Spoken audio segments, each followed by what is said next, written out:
Oh, hey, Chipola Nation. We are here with Coach Greg Franklin of the Lady Indians. How you doing, Coach? I'm good, Dr. Brian Craig. Fantastic. So what's going on in women's basketball at Chipola these days? Just a lot of work and worry. Yeah. We're getting ready for Jamboree this weekend. We get a young lady in Thursday. Being term C and kind of a shot in the arm, a new face. We're all getting tired of looking at each other right now. But it'd be good to place against somebody Saturday and Sunday. Now, where's the Jamboree? Saturday's at Tallahassee. Actually have a pretty good list of teams we're playing. We play Florida Southwestern, play Daytona, play St. Pete. So we tested pretty quickly, pretty early. Yeah, so those are some of the names that always show up at the end of the season. Yeah, well-coached teams. And have a lot of talent. Fantastic. So we're at like October 8th today, I think. And so we're looking at our first actual game on November 1st. Is that still current? That's current. All right. Denmark Technical College coming into the Milt, and then Lawson State on November 2nd. So, and then on the 5th, 8th, and 9th, we play East Georgia State, Broward, and Palm Beach State. And then on November 22nd, East Central Community College. And then a big match that would be in December in Jones. Okay. They're a top 10, top 15 type team. All right. Every year. Fantastic. So a lot of good pre-conference games on the schedule, and you're also going, pretty much all over the South. Yeah, we try to do that about every year. Yeah. We've got more home games this year than we've had in the past. That's great. Hopefully we'll have good turnouts and people get excited about the brand of basketball we're going to bring. Yeah, that's great. That is great. Coach, I talked to Coach Jimmy Hendricks the other day about the international influence on our softball program, and I think the chancellor of the Florida College System was here last week, and she was seated by a girl from the Netherlands, and she was just kind of amazed that the story that she told about that people know who Chipola is in the Netherlands. And so I wanted to talk for just a minute about the international students that you have on your roster, and how does this happen? How does someone from Brazil even know that Chipola is on the map? You get a friend of a friend, and I've been doing it for 26, 27 years now, that you wind up getting the film in front of you. And usually those guys know what type of players I like, or the ladies know what type of players I like. And at times in practice, we're speaking about 5 different languages.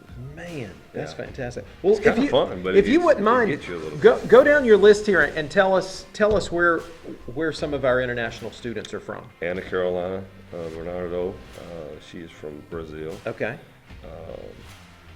Florencia Neon, I'm bad with these last names. He's from Uruguay. Okay.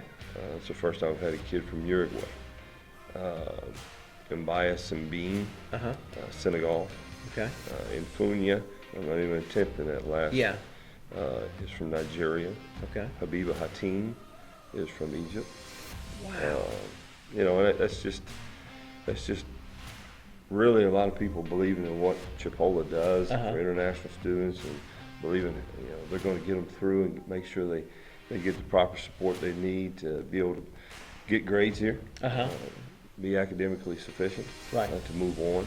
I think that those guys that give me players, a lot of times they believe in what we're doing here. They know the support. They know what kind of faculty and staff we have here, so they believe in it, because the first time is kind of a crapshoot for some of those guys, because they really put a lot of time, effort, and energy into developing these kids and being with them a long, long time, and they want them to be okay. Right. The main thing is be safe. Yes. Obviously, here is a safer place than most places, and also be taken care of. Right. Whether it's taking care of them food-wise or book-wise or tutors, all that up. Yeah. This Chipola family. I Yeah. mean, you'd be surprised how many people come pick those kids up, take them to church with them. Wow, that's awesome. And the host families that really take care of these kids above and beyond, and just making sure that they're cared for. Right. That's you great. got illness or something, those guys are right there, front line. And I couldn't be more blessed to have these host families. Right. That's wonderful. Most of our international students, have they played somewhere in the States, or are most of them right from their home country, right at coming straight to Chipola? Habib was in New Jersey last year, won state championship. At a prep school or something? Trenton Catholic. Okay. One of our former assistant coaches, the boys coach, Coach Eric Elliott. Okay. And it's kind of, Beeb was going to go back to Eason, and probably go back and go to school there and play ball there. And last week she decided she wanted to be here. Man. And she has a lot of people looking at her. Yeah, that's great. Just by chance, we knew people that knew that program. They called out for us. But that's the only one I have on my roster that played, actually in the States before coming here. Okay, so the rest of these young women, they're straight from their home country. Well, obviously we had Anna here last year. Yeah. And Kitu was here last year. Right. So they're kind of filling all those guys in on what you can't do, and where Right. you can and can't go. Right, And yeah. Coach would get mad about this. Right, but but I'll do that. I've heard stories about, international players seeing our dorm, which, I mean, we have a nice dorm, but it is not luxurious. It's I would call it utilitarian. I mean, we have a bed, a single bed. We have a shower. We have a sink and a vanity. We have a desk and a little closet.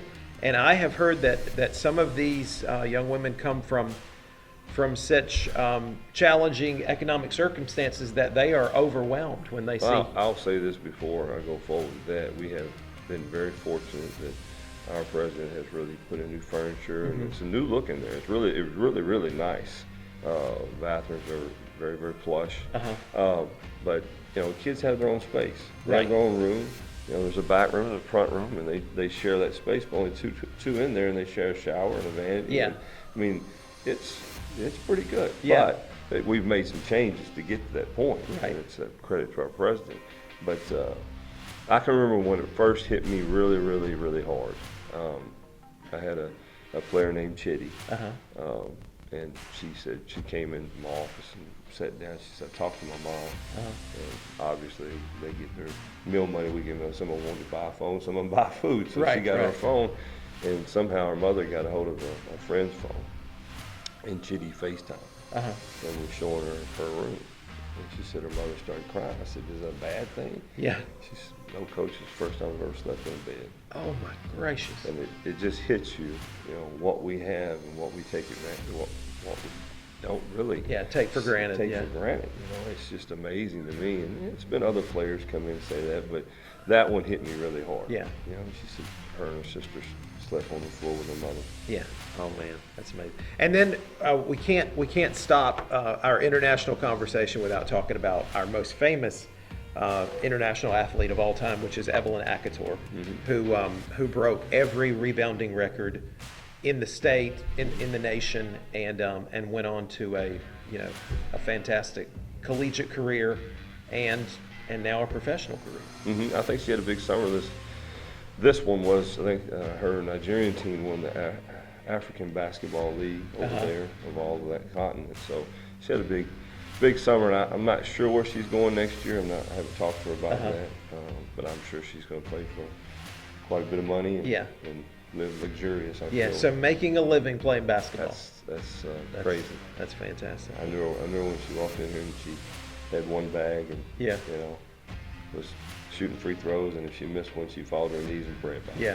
Wow. That's fantastic. She's a great kid. That's fantastic. Great person. All right, Coach. Well, we've enjoyed talking to you. And again, you got a big jamboree this coming weekend, and getting a look at some teams that we might face later in the season. And then we open up November 1st and 2nd in the Milt at 5 o'clock both nights. So, Coach, we look forward to seeing what you're going to put on the floor this year. Should be great. All right. Thanks, Thanks, Coach. Coach. Product would be great. All right. Thank you. Thank you.